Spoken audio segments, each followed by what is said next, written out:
Perkenalkan, nama saya Deslina Mutiara, mahasiswi dari Institut Pendidikan Tapanuli Selatan dengan NPM 19070009, Prodi Pendidikan Bahasa dan Sastra Indonesia.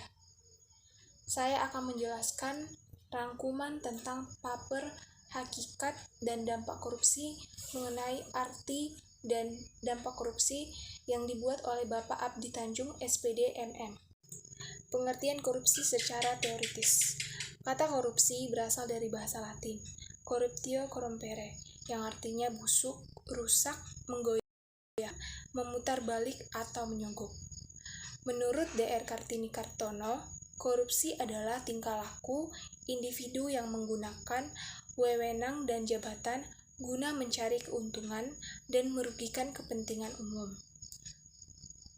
Korupsi terjadi disebabkan adanya penyalahgunaan wewenang dan jabatan yang dimiliki oleh pejabat atau pegawai demi kepentingan pribadi dengan mengatasnamakan pribadi atau keluarga, sanak saudara, dan teman. Tindak pidana korupsi dalam perspektif normatif. Memperhatikan Undang-Undang Nomor 31 Tahun 1999, Undang-Undang Nomor 20 Tahun 2001, maka tindak pidana korupsi itu dapat dilihat dari dua segi, yaitu korupsi aktif dan korupsi pasif. Adapun yang dimaksud dengan korupsi aktif adalah sebagai berikut. Secara melawan hukum, memperkaya diri sendiri atau orang lain atau korporasi yang dapat merugikan keuangan negara atau perekonomian negara dengan tujuan menguntungkan diri atau orang lain, atau korporasi yang menyalahgunakan kewenangan, kesempatan, atau dapat merugikan keuangan negara atau perekonomian. Memberi hadiah kepada pegawai negeri dengan mengingat kekuasaan atau wewenang yang melekat pada jabatan atau kedudukannya, atau oleh pemberi hadiah atau janji dianggap melekat pada jabatan atau kedudukan tersebut. Percobaan pembantuan atau pemufakatan jahat untuk melakukan tindak pidana korupsi. Memberi atau menjanjikan sesuatu kepada pegawai negeri atau penyelenggara negara dengan maksud supaya berbuat atau tidak berbuat sesuatu dalam jabatannya yang bertentangan dengan kewajibannya. Memberi sesuatu kepada pegawai negeri atau penyelenggara negara karena atau berhubung dengan sesuatu yang bertentangan dengan kewajibannya dilakukan atau tidak dilakukan dalam jabatannya. Memberi atau menjanjikan sesuatu kepada hakim dengan maksud untuk mempengaruhi putusan perkara yang diserahkan kepadanya untuk diadili. Peraturan-peraturan tentang pemberantasan korupsi silih berganti. Selalu orang yang belakangan yang memperbaiki dan menambahkan, namun korupsi dalam segala bentuknya dirasakan masih tetap merajalela. Istilah korupsi sebagai istilah hukum. Pengertian korupsi adalah perbuatan-perbuatan yang merugikan keuangan dan perekonomian negara atau daerah atau badan hukum lain yang mempergunakan modal atau kelonggaran yang lain dari masyarakat sebagai bentuk khusus daripada perbuatan korupsi.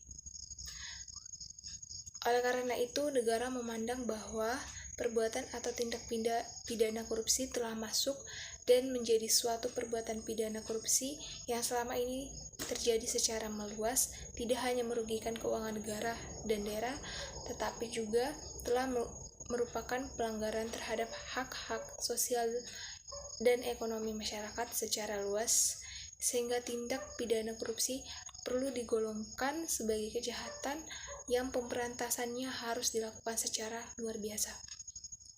Dalam melakukan analisis atas perbuatan korupsi dapat didasarkan pada 3 pendekatan berdasarkan alur proses korupsi, yaitu pertama, pendekatan pada posisi sebelum perbuatan korupsi terjadi atau preventif. Kedua, pendekatan pada posisi perbuatan korupsi terjadi atau deduktif. Ketiga, pendekatan pada posisi setelah perbuatan korupsi terjadi atau represif. Dalam tulisan Marx, German Ideologi, beliau merumuskan suatu premis dasar bahwa bidang ekonomi menentukan pemikiran manusia. Mengapa ekonomi? Karena Marx hendak konsisten dengan dalilnya mengenai dialektika materi. Baginya, materi ini dapat diidentikan sebagai ekonomi. Kondisi ekonomi seseorang yang kemudian membentuk kesadaran seseorang tersebut.